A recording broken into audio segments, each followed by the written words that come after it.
Spooky. Stupid YouTube, you know.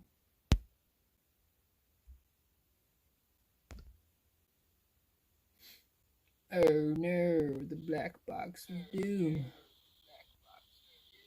It's so high up.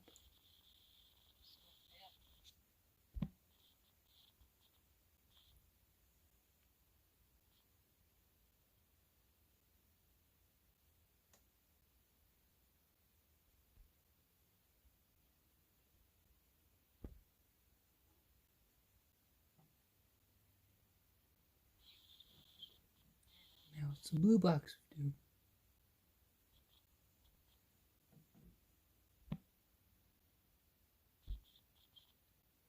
Does it work now?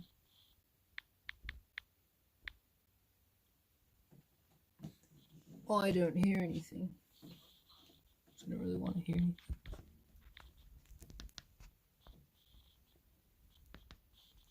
Oh, I don't hear anything. I don't really want to hear anything.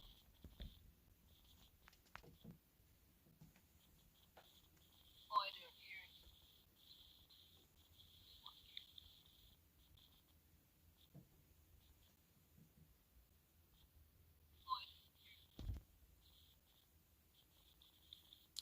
Just gotta make sure that goes away. Like it's supposed to. And it's echoing.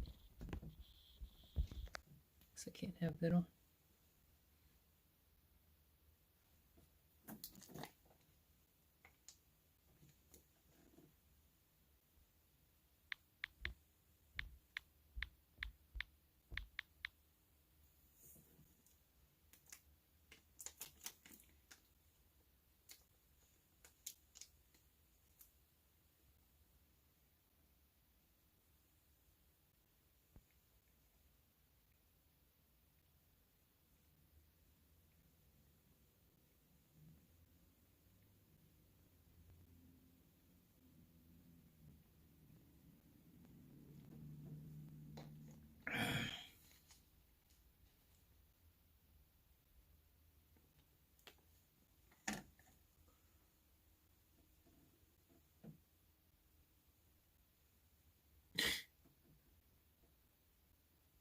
I agree.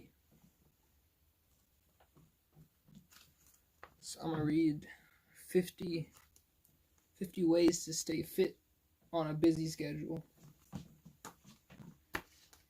And it works because everybody's stuck at home.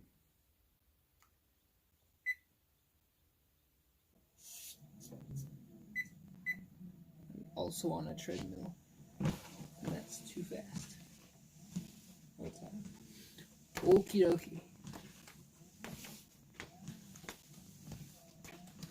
It's too small to read, man.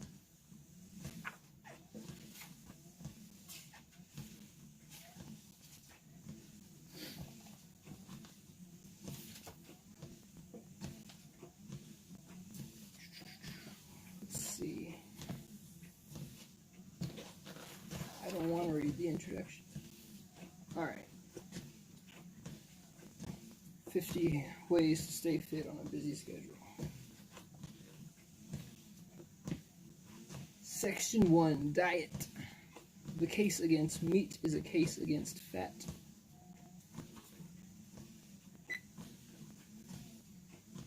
In the next 365 days, if you're like most Americans, you'll eat $600 worth of red meat. It says this book is from 1980, so $600 worth of meat a year is not that much. Or it wouldn't be that much today. $600 worth, 187 pounds of red meat, and for what? Protein? Question mark. Nutritionists feel that many of us are getting nearly twice as much as we need. Carbohydrates, meat doesn't have any. Fat, now you're talking. A well-marbled 10-ounce club steak is over 80% fat. In light of current recommendations that we restrict our fat intake to between 30 and 35% of our total calories, that's a lot. Meat, for its few virtues, is being found to have more vices than we as a nation of weenie roasters seem willing to accept. It's been indicted for promoting heart disease and cancer, and so far the evidence looks convincing. The rate of death for coronary heart disease among Seventh-day Adventist men who are pure vegetarians is less than 1/4 of that of the general population. Cancers of the colon and rectum, a major problem in countries whose diets include a lot of meat, are rare in underdeveloped nations whose meat consumption is small. If you're planning to have a steak for dinner, you may want to regard this evidence as purely circumstantial. Under closer examination, however, meat's case looks even darker. We'll consider one charge at a time. Heart disease, the culprit here is fat, and many cuts of meat are over 50% fat. Once in the bloodstream, the fat molecules encourage blood cells to clump together in a way that can reduce oxygen mobilization by as much as 40%. This oxygen shortage can cause the tissue that lines your artery walls to crack, forming lesions which in time fill with cholesterol. That's spooky. Which in time for obstructions. Aromas. Which in time shut down blood flow. Add to this course of events meat's high level of methionine, an amino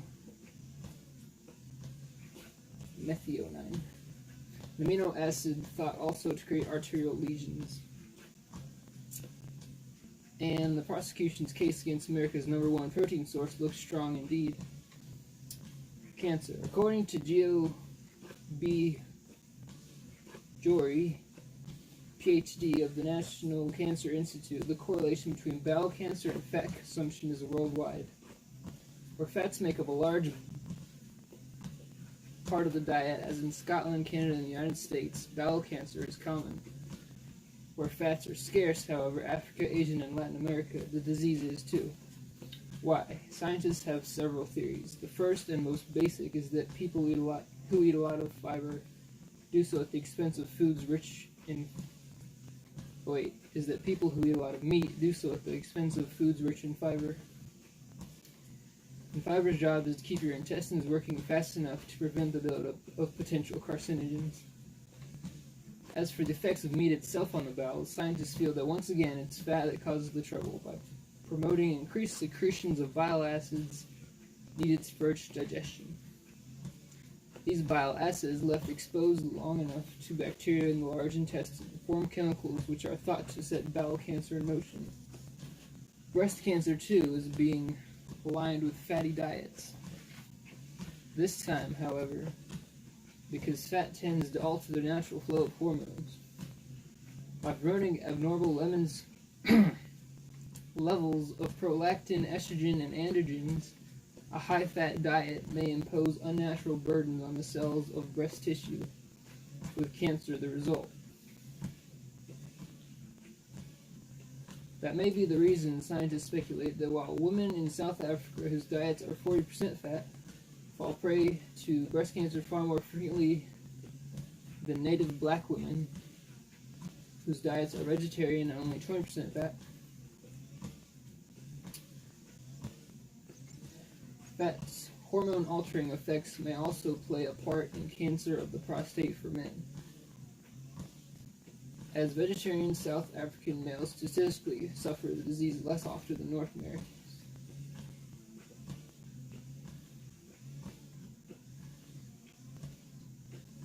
Does this mean you should shun the likes of London broil entirely? No, but it does mean you should cut down.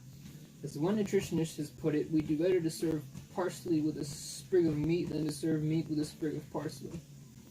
Meat is a very concentrated food, because it is the end product of years of what an animal ingests. It offers things both good and bad in quantities that plant foods do not. Vitamin A, for example, a pound of fried beef liver contains 242,000 international units, whereas the best vegetable the world can do is carrots at 47,000. international units per pound.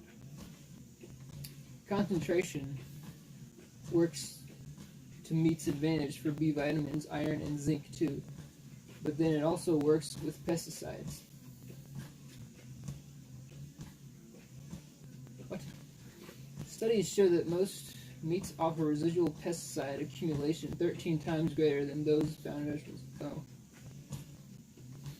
Meat, in short, is a dangerous way to get what you can get a lot more healthfully in other ways. Protein, for example. Chicken, fish, low-fat dairy products, beans, and certain vegetables can provide protein equal in quality to protein in meat. Where do chicken and fish rank in terms of fat? Somewhere in the middle. They're higher in fat than vegetable proteins, but then the fats that they do contain are largely polyunsaturated. Most of the fats in beef and pork products are saturated, and it is these saturated fats scientists feel that are the ones contributing to heart disease. Chicken's ratio of saturated fats to polyunsaturated fats is approximately 3 to 2. Lean fish has a ratio even healthier than that, about 1 to 1. Beef tips the scale at a hazardous 24 to 1. For every 1 gram of polyunsaturated fat, in other words, you get 24 grams of the saturated variety. This is too much to focus on at once.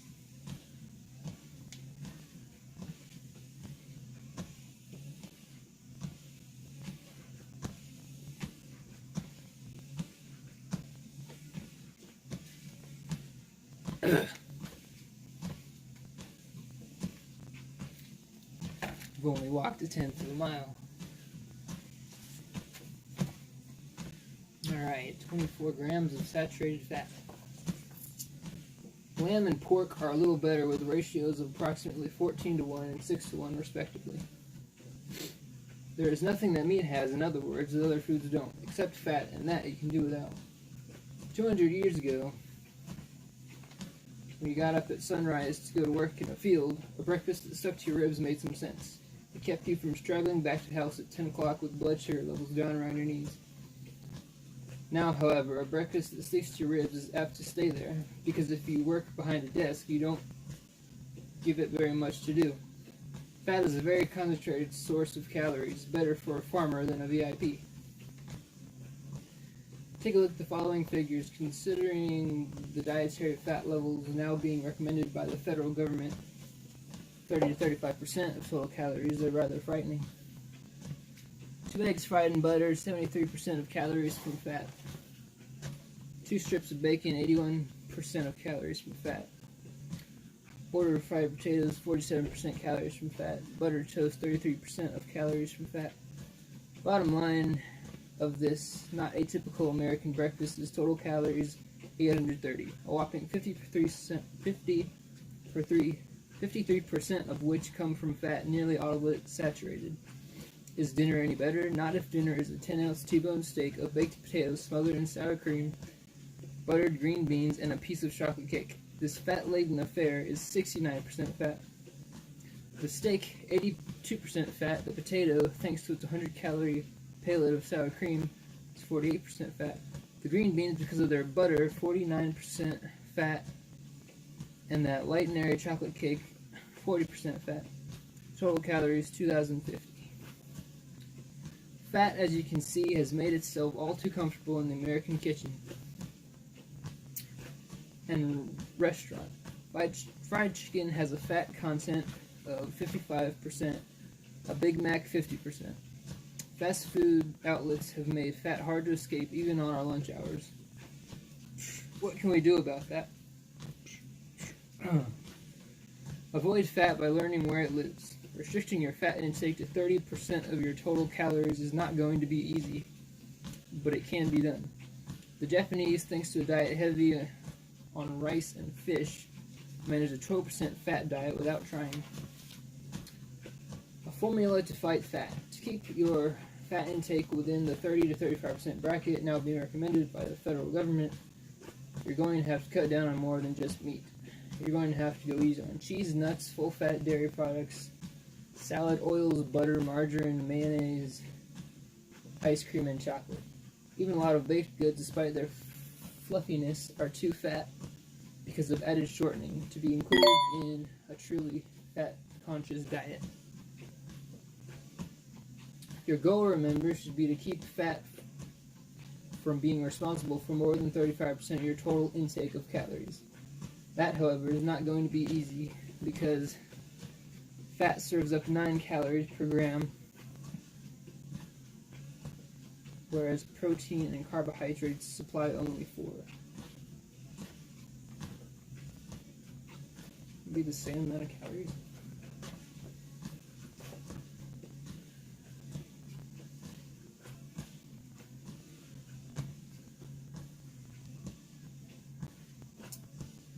Fat serves up 9 calories per gram, protein and carbohydrates supply only 4.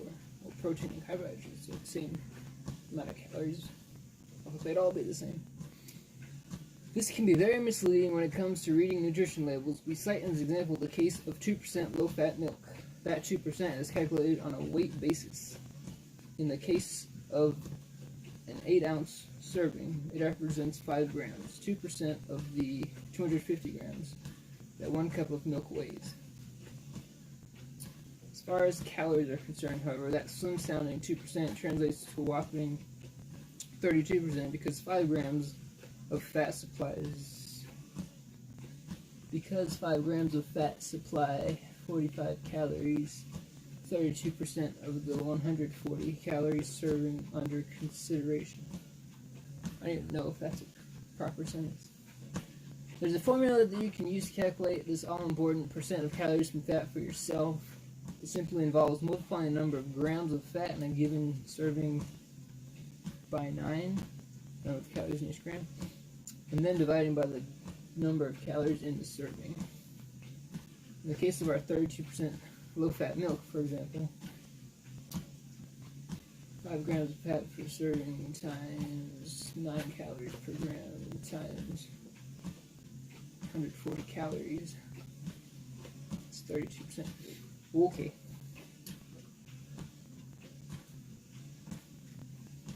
$45 divided by 140. Where did the 140 come from? Oh, that's the 9 times 5. Makes 32%. 45. No, that's 45.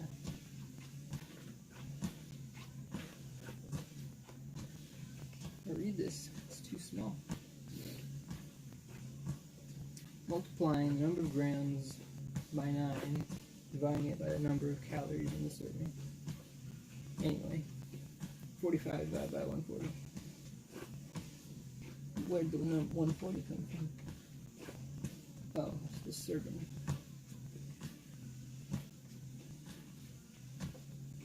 Is that not divisible by?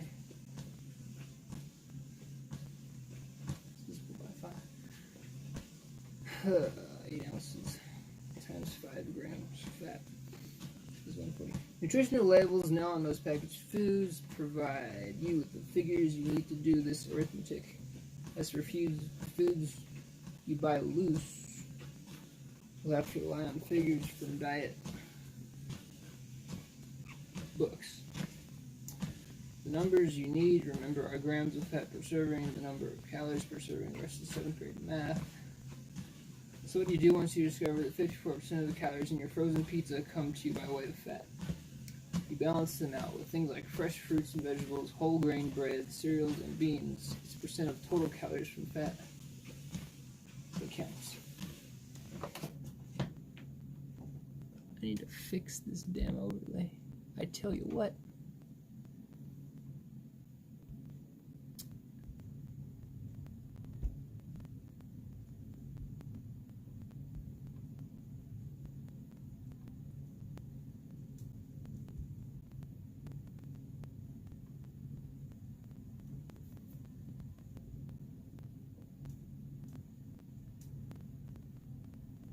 Unlock it, maybe that'll help.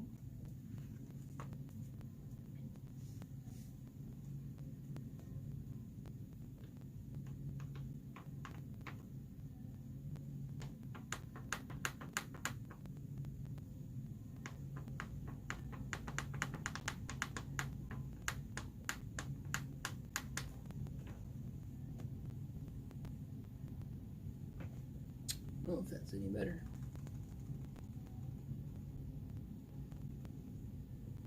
That one actually went away. It's supposed to be going away in 20 seconds or so.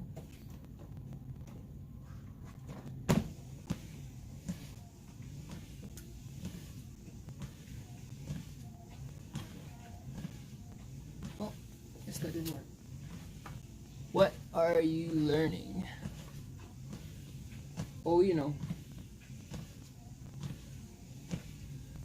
This next section is called Condiments, Caloric Clowns. Have you heard the one about the dieter who could have had 9 whole heads of lettuce for fewer calories than he got instead by putting 2 tablespoons of mayonnaise on his small tossed salad? I don't know what that just said. Have you heard the one about the dieter who could have had 9 whole heads of lettuce for fewer calories than he got instead by putting 2 tablespoons of mayonnaise on his small tossed salad? What about the one where the woman washing her weight wisely ordered a 150 calorie fillet of sole, and then proceeds to double that figure in 1 scoop of tartar sauce? Condiments can fool you because you use them without thinking, and worse yet, without remembering. Only had a piece of toast for breakfast. You congratulate yourself as you wait hungrily in the cafeteria line for lunch. Like fun, you had a piece of toast and its caloric equivalent all over again in butter. That's the absurdity of condiments. Some have as many, if not more, calories than the foods we put them on. Mayonnaise and butter we've already had a laugh at. But there are more. Take a look at the following chart. What we've tried to do is put the spotlight on those non-foods that calorie-wise would be making up a considerably larger portion of your food intake than you realize.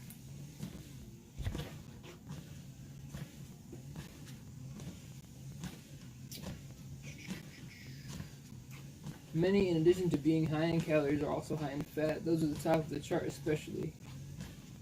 Oils, butter, margarine, mayonnaise, and tartar sauce, for anyone concerned about being overweight, should be avoided at all costs. As for the others, the best approach might be simply to ask yourself, is the amount of taste I'm getting really worth the calories? Probably not, which is what really makes condiments ridiculous. Do yourself a favor and find out how good foods can be without them. And there's the chart with all the calories per tablespoon. That was a very small section. Foods that can help you quit smoking. Short of hypnosis, meditation, needlework, and worry beads, a new breakthrough in smoking research suggests that you may be able to eat your way through your addiction. It's been shown that the more acidic your body's chemical balance, the faster you flush nicotine out of your system. So the trick, say 2 psychologists from the University of Nebraska College of Medicine, is to eat foods that are alkaline. The more alkaline you are, they theorize, the less you should need to smoke in order to maintain a level of nicotine in your blood, with which you can feel comfortable. James Fix, PhD, and James M. Dotson, a behavioral psychologist, got the idea from their diet from Stanley Schachter, PhD, who contends that nicotine is what you smoke for, not something to do with your hands, and that stress, alcohol, and acidic foods can drain you of your supply. Dr. Schachter found that students under stress, for example, had highly acidic urine, and that people geared up at parties had the same.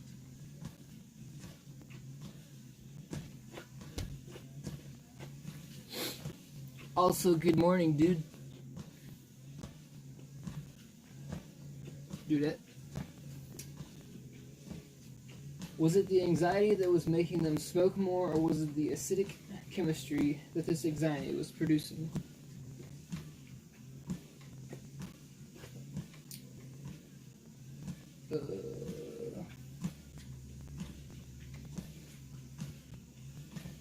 He gave the students highly alkaline bicarbonate of soda to find out, and whammo, out went the lights.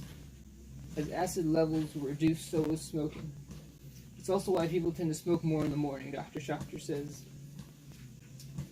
It's the body's natural rhythm to be more acidic after it has slept. Any kind... Doesn't that go against what it was saying? If you're more acidic... Oh. If you're more acidic, you flush out the nicotine faster. That's why you need it in the morning. Thought it was helpful. Any kind of psychological factor can be important in determining smoking behavior. Dr. Schachter says, Dr. Schachter has been able to conclude. In experiments with teenagers, for example, it was found that those with acidic urine, females especially, were more apt to smoke than a group that was alkaline. Girls are toxic, apparently, or just acidic. After a 5-week group therapy session designed to help adults quit, it was discovered that 82% who had failed were acidic. How can diet help? You already eat, and by restricting yourself to foods that are alkaline, you should, according to Dr. Fix's theory, be able to control your body chemistry and hence your appetite for nicotine. Concerned about gaining weight if you quit? Don't be. Most highly alkaline foods are low in calories and good for you. Take a look at the list. The best alkalizers are vegetables and the worst are meat and alcohol. Keep that in mind the next time you're offered a little sausage wrapped in bacon at a cocktail party. Shots fired.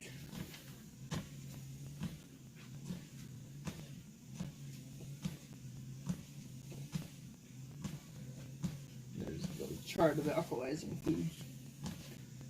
Molasses, raisin, figs, lima beans, spinach, kidney beans, brewed yeast, soybeans, almonds, Brussels sprouts, carrots, cucumbers. The pros and cons of coffee. Whether or not coffee is bad for you is one medical question that no one can answer better than yourself. If you drink less than 3 cups a day because you enjoy its flavor and respect its effects, then coffee is probably not doing any harm.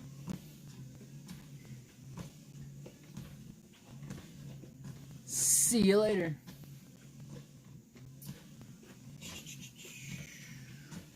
If on the other hand you drink considerably more than that because you feel you have to just to get by, then coffee is bad for you and you ought to make an effort to cut down. Here's why. Coffee stimulates the central nervous system. If you're being lulled to sleep at your desk every day, that can be a real job saver. Coffee has been demonstrated in laboratory experiments to increase mental alertness, speed reaction time, and actually help people think more clearly.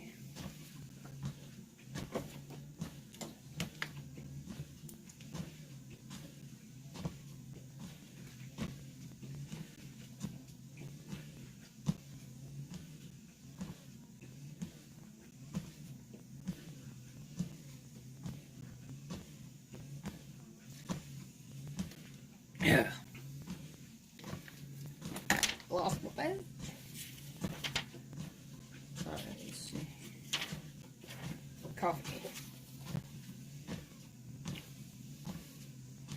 Think more clearly, but here's the catch. Your body develops an immunity to these short-term lifts rather quickly. And before you know it, it's taking 2 cups to do the job of 1.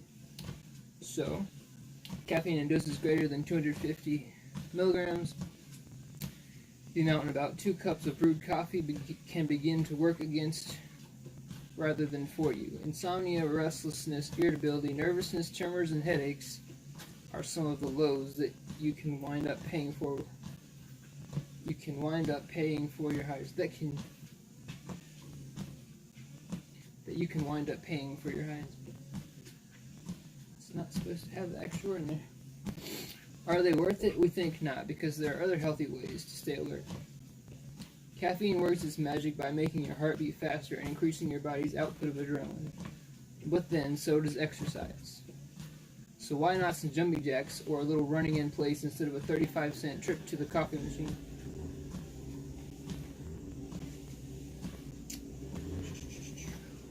Splash those dripping eyelids with a little cold water in the washroom when you're done, and you'll really feel rejuvenated.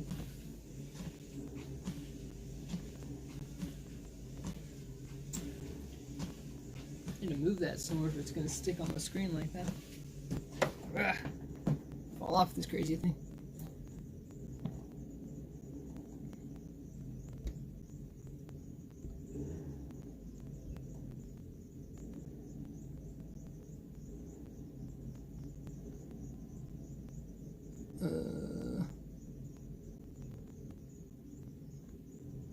Why is that on top of that? It wasn't like that before.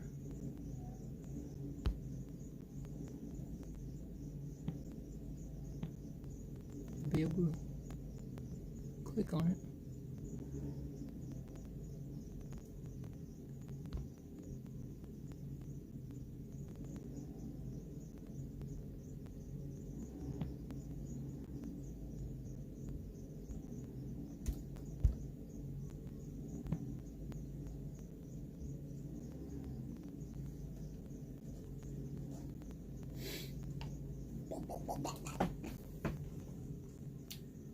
Oh boy.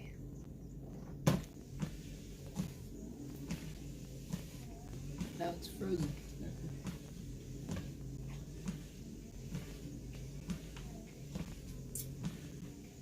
Caffeine, caffeine.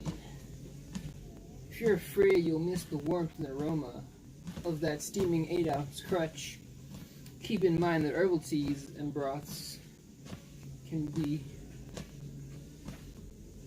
Why is that back down there? I moved it. What,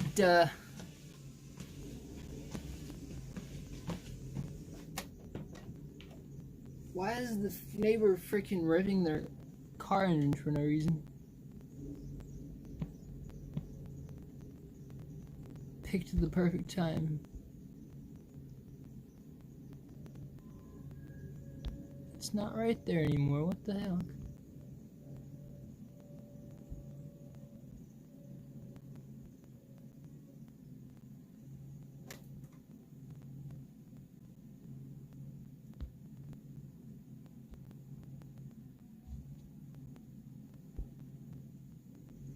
Nothing I can do about it. Well, now it's up there. For me.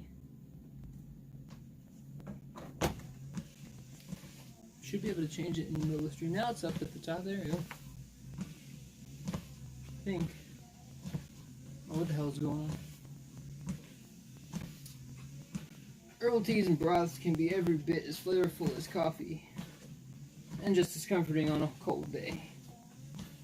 Or, as Senka has paid Robert Young to suggest, you can always go the decaffeinated route. It has its drawbacks, but it won't give you the shakes.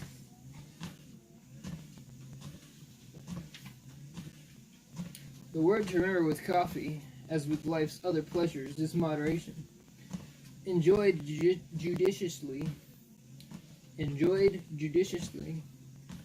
it can be a relatively harmless boost. It is not, however, something to be relied upon. Play the seesaw game of alternating highs and lows long enough, and you'll find that coffee eventually will lose its elevating effects altogether. And then where are you? Left with the lows and the lows only. Overdosing your nervous system with coffee is a little like over-fertilizing your lawn. What you risk in both cases is burnout. An ingredient in coffee and tea called chlorogenic acid has been shown to destroy thiamine, vitamin B1, a nutrient essential to the health of your nervous system. Scientists in Thailand several years ago found that the amount of thiamine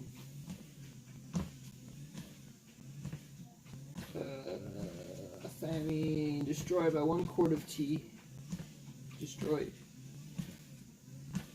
was 2.1 milligrams, twice the amount recommended by the federal government as adequate for an adult woman.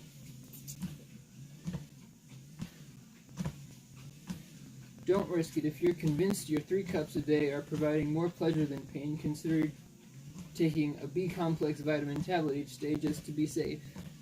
The secret to enjoying coffee, as with other joys in life, is to learn to treat it with respect. Man, coffee goes on forever. Coffee and your body. The most active ingredient in coffee is caffeine, and despite your body's ability to dispose of it quickly, the drug known chemically as 1,3,7-trimethylxanthine manages to make quite a bit of noise before being asked to leave. It starts with your central nervous system, the center of intelligence for most of your internal organs. Ouch. First to notice the troublemaker. I feel like I've been doing this for hours. It's on half a mile. 30 minutes. 33 minutes. Burned 100 calories? How? Oh, walked twice as long as I ever have. Coffee in your body. First to notice the troublemaker are your heart and lungs. Blood vessels in these two organs dilate. Your heart beats faster and with greater force, and blood pressure often rises. Your stomach and urinary tract are next to get heckled. And they respond by overproducing. The result is excess stomach acid on the one hand, and frequent trips to the toilet on the other. Finally, caffeine teases your muscles, and they react by tensing up. The cumulative effect is that your metabolism quickens by about 10%. A typical caffeine joyride lasts anywhere from 3 to 5 hours. What does it mean for your health? That depends on your health. If you had a history of heart troubles, coffee's fun and games could be fatal.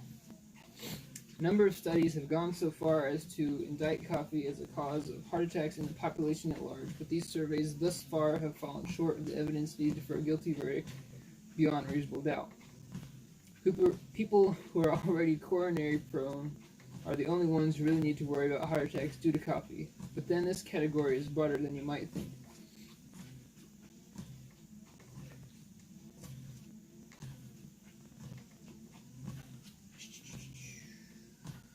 If you suffer from angina, high blood pressure, or diabetes, consider yourself a member. Another of coffee's alleged stomping grounds is the stomach, but here again, as with the heart, evidence arguing a causal link between coffee drinkers and ulcers has been inconclusive. Only people with existing problems really need to avoid this stuff, decaffeinated brains included. It is not the caffeine in coffee, but rather a combination of other chemicals present in coffee bean that stimulate your stomach to produce excess acids, apparently. With ulcers, worry itself seems to be as hard on your stomach as anything you're apt to put into it. So if you do enjoy an occasional cup of coffee, do yourself the favor of at least not letting it bother you. Cancer? Again, nothing conclusive. Several attempts have been made to connect coffee drinking with cancer of the bladder, but to date researchers have not been able to come up with anything definite. The bottom line to all of this is that coffee in moderation is not going to kill you. From the evidence that is currently available, coffee consumed in small doses does seem to be relatively harmless.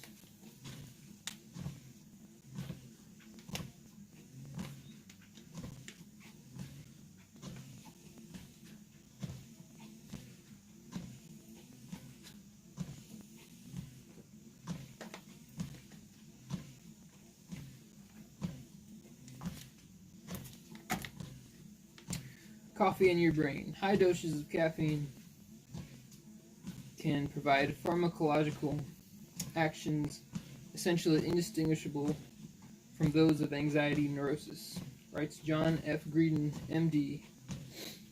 What Dr. Greedon is talking about is coffee nerves, and what he is saying is that too much brew can scramble your brain.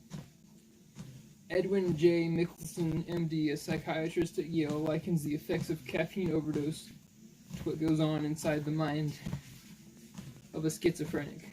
In both cases, he says, neurotransmitters, your brain's tiny messengers, get slightly rearranged. So how is it that a cup in the morning clears your head? In small doses, coffee can live up to its reputation as an effective stimulant. It's strained drinking that you have to worry about. Several years ago, the American Journal of Psychiatry reported the case of a 28-year-old Alaskan traveler who, in an effort to remain alert during a 1,000-mile dog sled race, Down 2 cups of coffee, 3 cola drinks, and 4 Vivarin tablets within 3 hours. He proceeded to spend the next 6 hours in Never Never Land.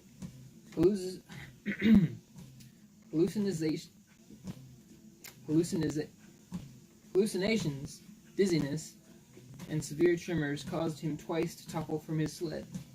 An extreme example,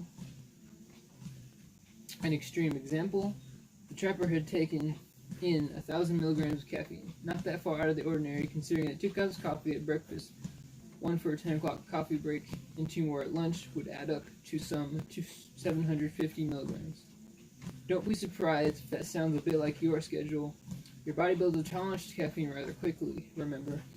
And the more you drink, unfortunately, the more you need. Symptoms such as restlessness, irritability, tremors, and insomnia can begin to develop in response to doses of as little as 2 cups a day, so be careful. And don't be afraid to attribute any of the above symptoms to your habit. Be smart and use them as an incentive to help you cut down.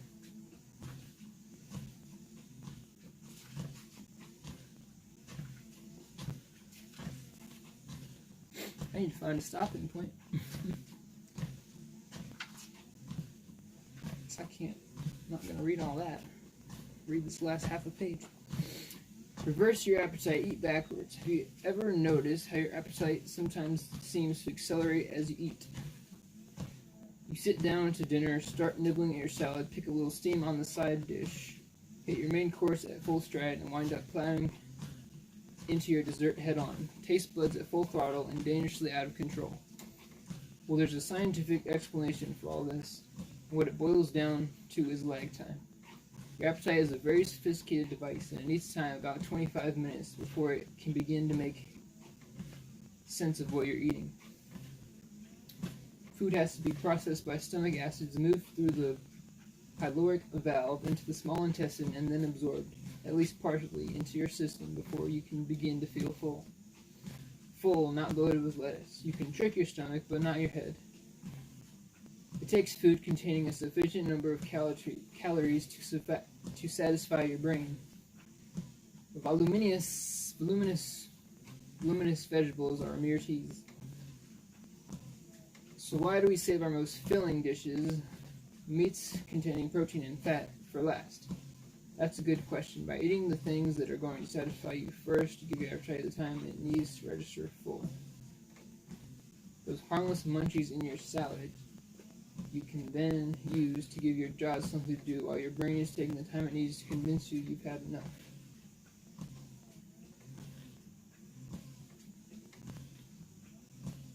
I'm so confused.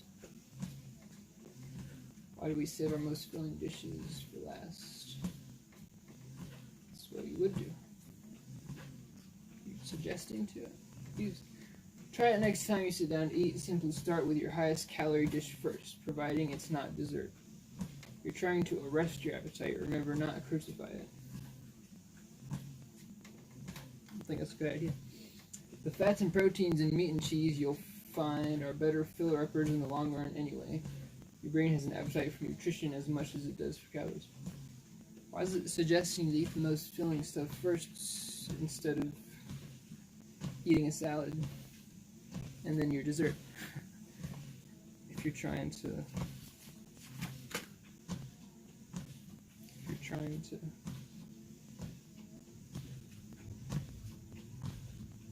lose weight.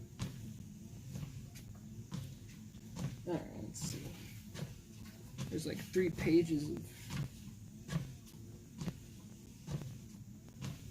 something about alcohol. I kind of want to read that, I guess. Good news and bad about alcohol. First, the good news. Consumed in moderation, alcohol can decrease chances of having a heart attack by 30%. Now, the bad. It can also kill you. Alcohol can be a tonic, or it can be a poison. I don't know the meaning of the word. Statistics published by the United States government in its second report on alcohol and alcoholism revealed that modern drinkers are likely to outlive teetotalers. I don't know how to say that. But they also show that abstainers are likely to last longer than those of us who drink to excess. The magic word is moderation. That's 4 ounces, 2 or 3 shots of 80 proof spirits a day if you're into the hard stuff. About half a bottle of wine if grapes are your pleasure. Beer, hold it to 4 bottles.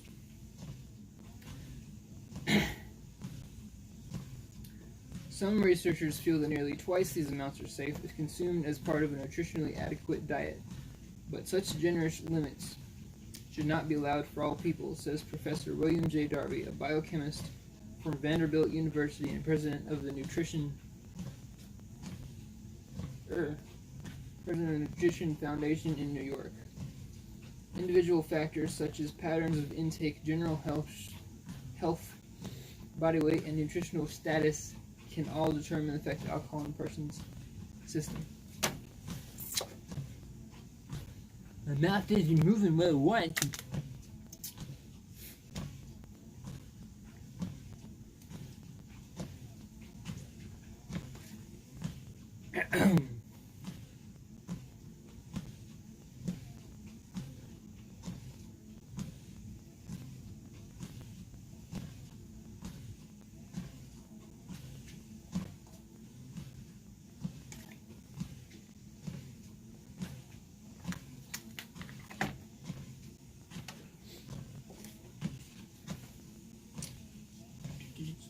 William J. Darby.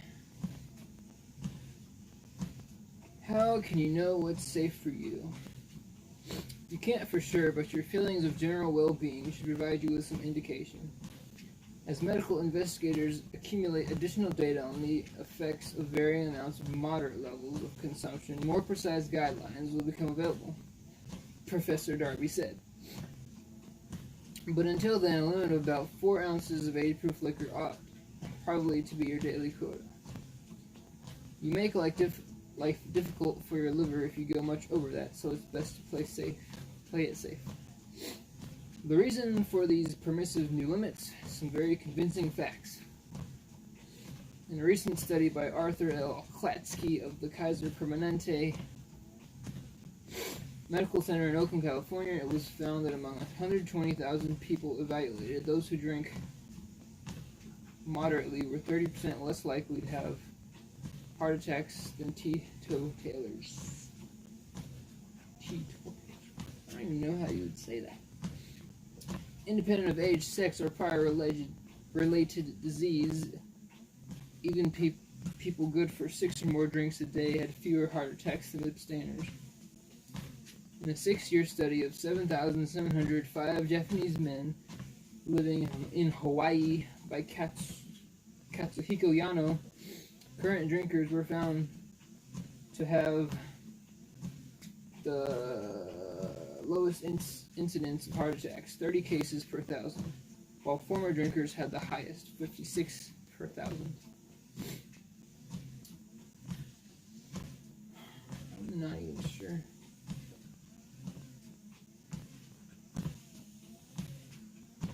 People who drink moderately, this time 44 cases per 1,000 fall about midway in between. Could they be dying of heart attacks just because they're uptight to begin with? Possibly. But there's also growing evidence that moderate alcohol intake elevates the amount of high-density lipoproteins, HDL, in the blood, says Professor Darby, and that's good. HDL helps keep arteries clear of cholesterol. Do you like Fortnite? Fortnite is cool. I am going to subscribe for the great effort. I started playing Fortnite this year, and my membership ran out on the 10th. I haven't played since the beginning of the month, I think. Or last month, probably.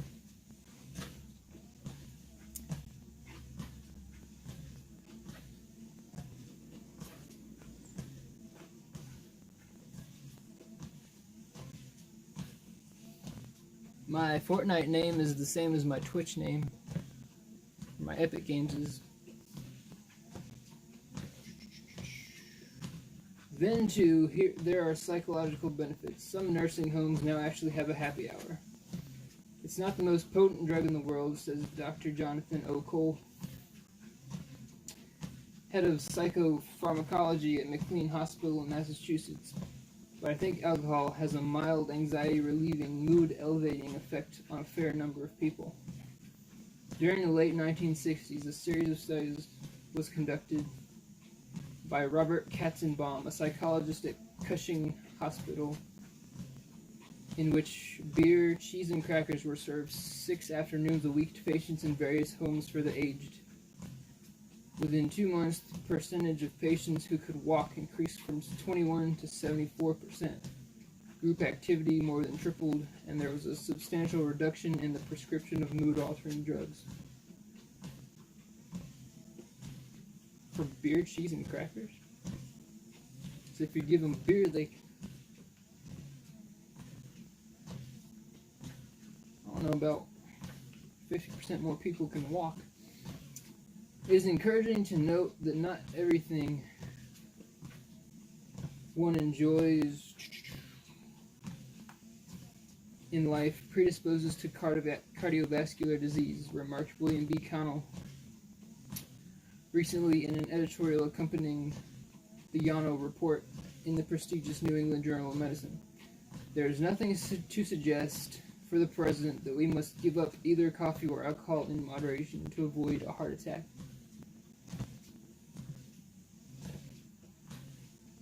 Music to your ears, careful martini breath. The name of the game, remember, is moderation.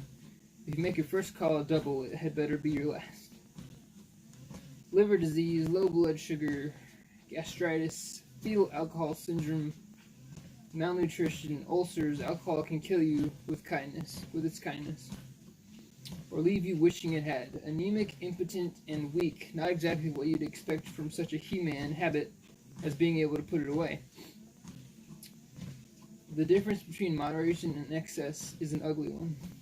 People think they prove something by how much they can drink, says Dr. Morris Chavitz, founding director of the National Institute of Alcohol Abuse and Alcoholism. We ascribe to it all kinds of magical and machismo qualities that it doesn't deserve. Being able to hold your liquor is nothing to brag about. It means you've practiced more than you should. Despite the advantages of moderate drinking, liquor is a monster for an estimated 10 million Americans. They are alcoholics, and for them, a friendly bourbon and water is an addiction and an escape.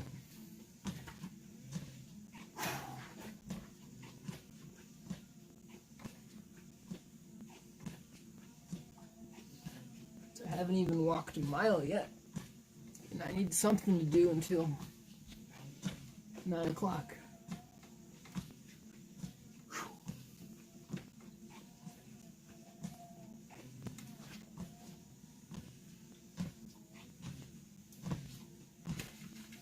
There's one more section about alcohol.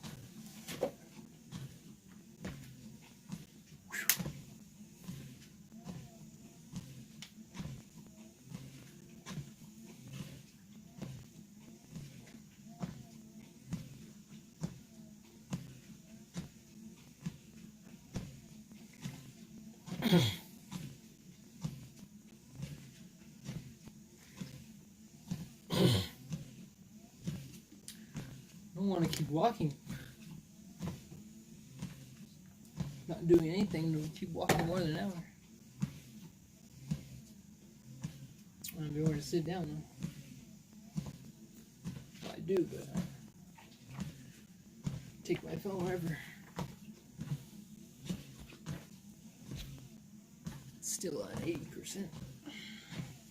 Tips for cutting down. If you really enjoy drinking and would like to be able to do it safely, Dr. John Ewing of the University of North Carolina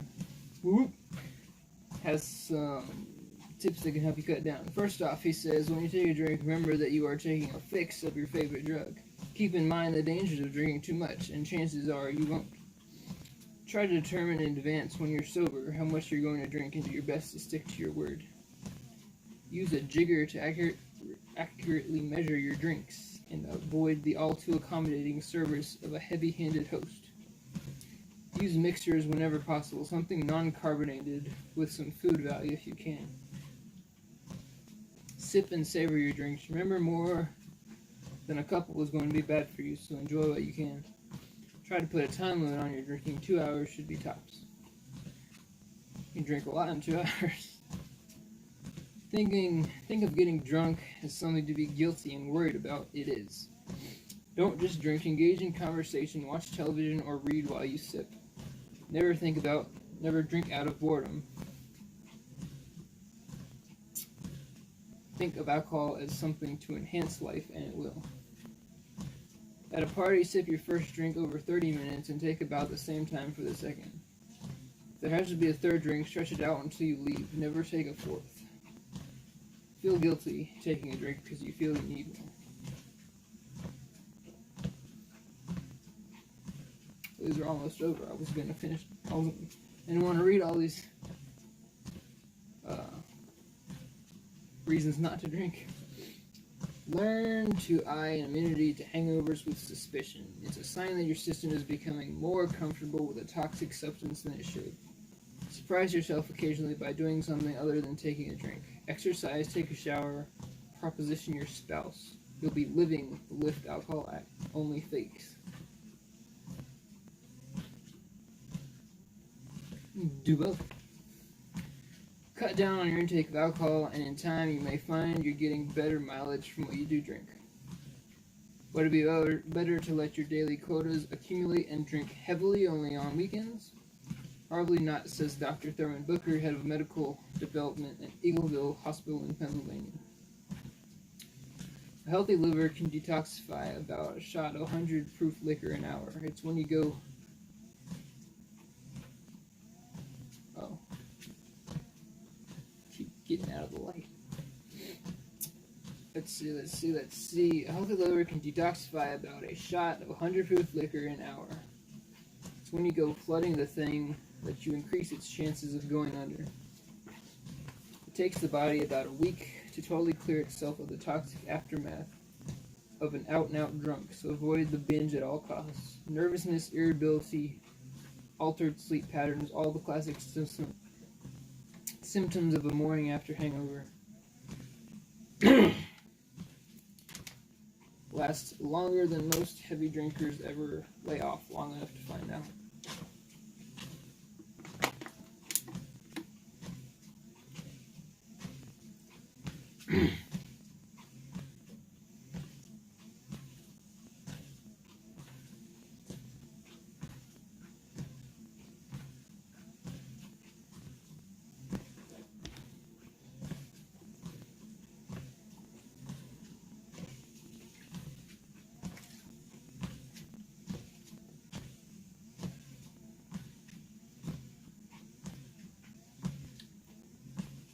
Face doesn't like moving.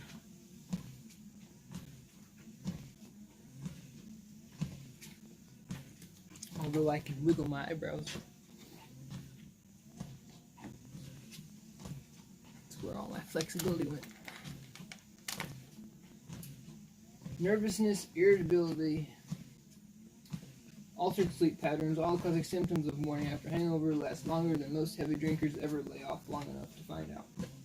And that's when you ask for trouble. Drinking for an occasional high is one thing. Losing just to break even is another.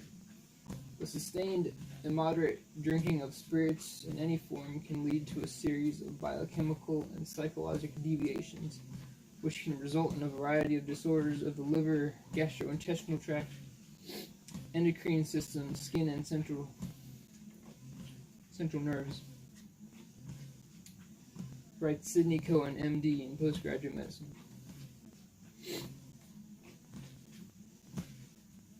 Chronic exposure to high doses of alcohol results in a state of physical dependence with resulting withdrawal syndrome when ethanol ingestion is abruptly stopped. People have died from the DTs. What is DTs?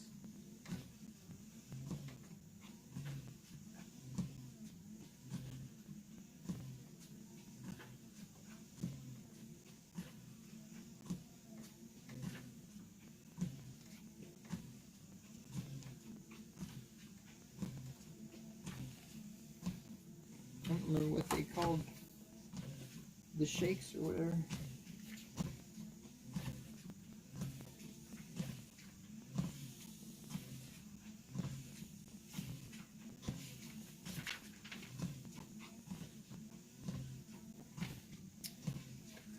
People who died from the DTs.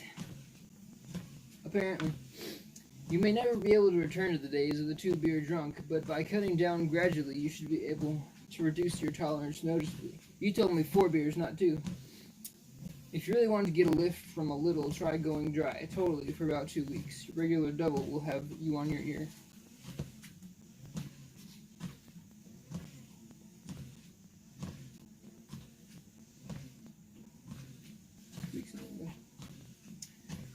Alright, let's see how long this section is.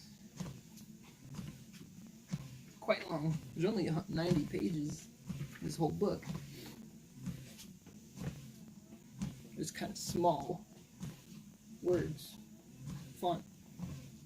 Size. Whatever they call that. Not spacing. But there's not that much spacing either. How to arm yourself against the air.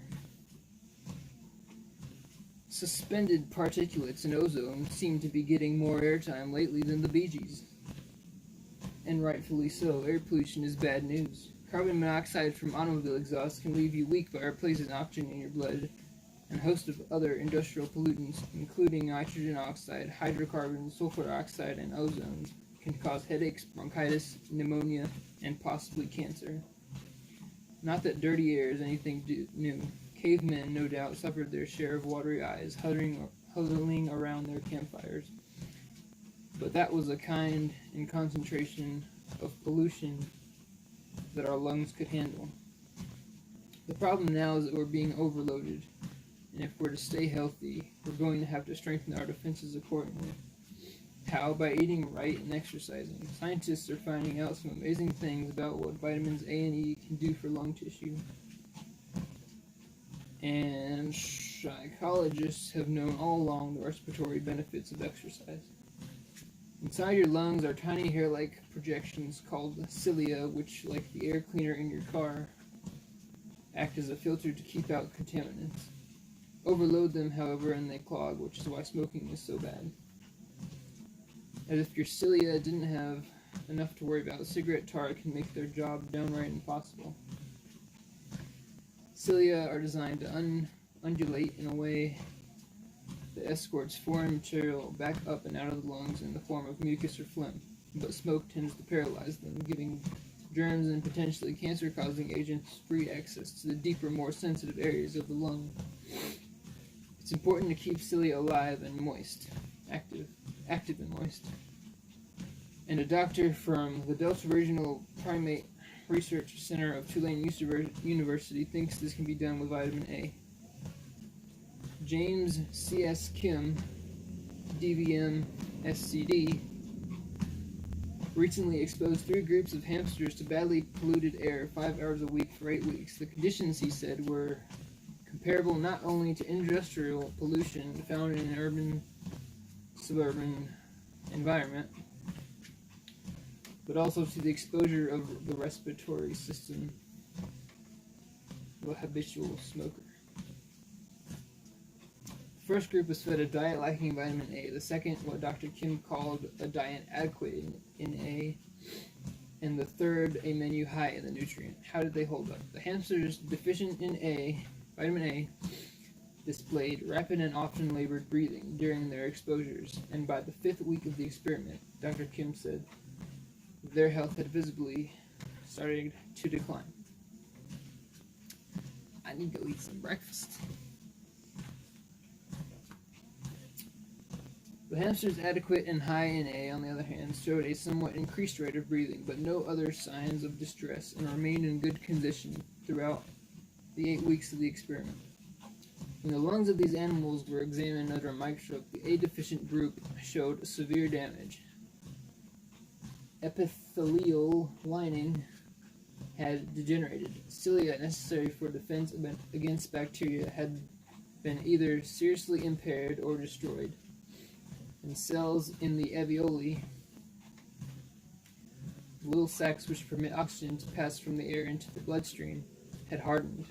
Many of the hamsters showed signs of pneumonia, and abnormal cell growth, the kind that can lead to cancer, was widespread. The adequate groups, by comparison, showed far less damage. The pollutants had left a mark, but epithelial linings were intact. There were no signs of pneumonia, and abnormal cell growth was minimal. What do these discoveries mean for you? Plenty, particularly if you're a polluted-haired commuter.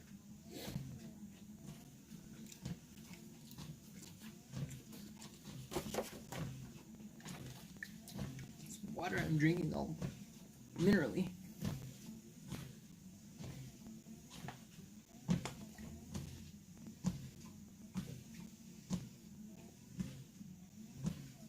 Grief. Walking too fast, apparently.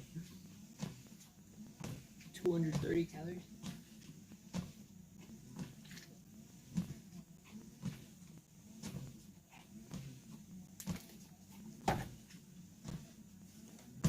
Whoa. Getting pretty dizzy. Whew. Vitamin A can increase the ability of your lung tissue to regenerate itself following daily bouts with dirty air. A diet adequate in vitamin A is a commuter must, and a smoker's too. In a 5-year study of 8,278 Norwegian men conducted by E. Blijelka in 1975, it was discovered that diets high in vitamin A were responsible for lowering lung cancer rates in all age groups, smokers included. On to E. Vitamin E is an antioxidant, which means it prevents oxygen, in conjunction with various pollutants, from causing cell membranes to rust. It's been shown in a number of experiments to be especially protective of lung tissue, and particularly in the presence of ozone, a major constituent of smog.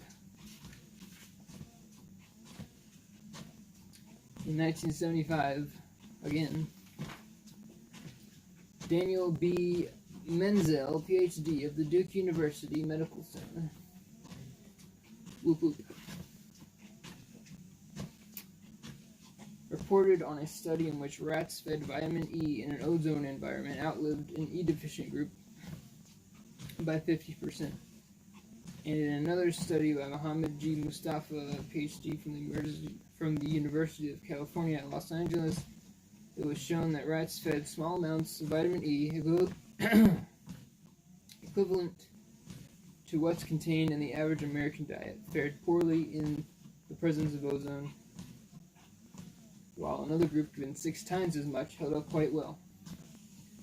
These findings are of relevance to human populations exposed to phytochemical smog, Dr. Mustafa concluded.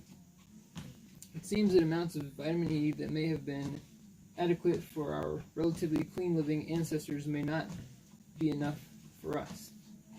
Dr. Menzel, as a case in point, found that animals he had exposed to ozone used up their stores of vitamin E much faster than the animals he had allowed to breathe clean air. It says breath cleaner. Why does this book have so many spelling errors? Syntax errors. In the words of Dr. Michael Sporn of the National Cancer Institute in Bethesda, Maryland, it may be what our bodies produce and what we eat in our ordinary diets is no longer adequate for survival in the likes of a Los Angeles smog. The argument furthered by Dr. Al Tappel, a biochemist from the University of California at Davis, goes like this. Evolution took place under conditions that didn't involve photochemical smog, so one could question whether the nutrient levels man has been used to still remain correct for him in what is essentially a new environment. Implying we believe in evolution.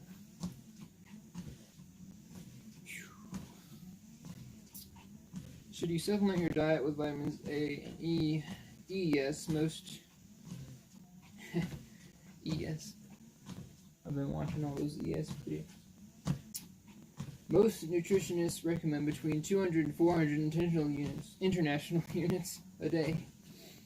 A, on the other hand, is prevalent enough in a healthy diet. 20,000 international units daily are sufficient, and you get 16,000 of those just in 1 cup of cooked carrots. Spinach, broccoli, winter squash, and sweet potatoes are also very high, as is liver. 1 3-ounce serving of liver supplies over 20,000 international units.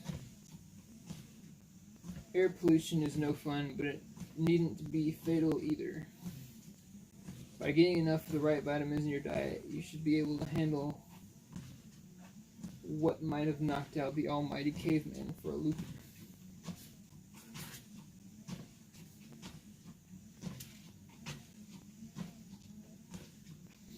Everything you always wanted to know about breakfast. We'll do that tomorrow.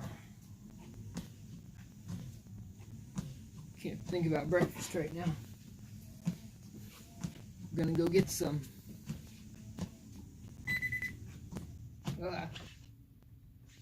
Forgot to slow that down first.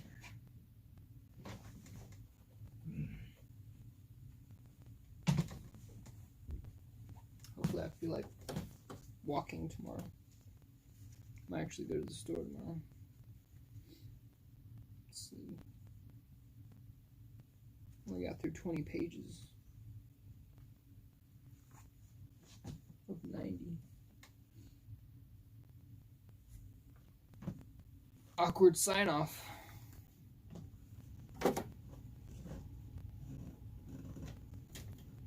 What's today, Monday? By Wednesday, I'll feel like walking again. But, peace out, y'all.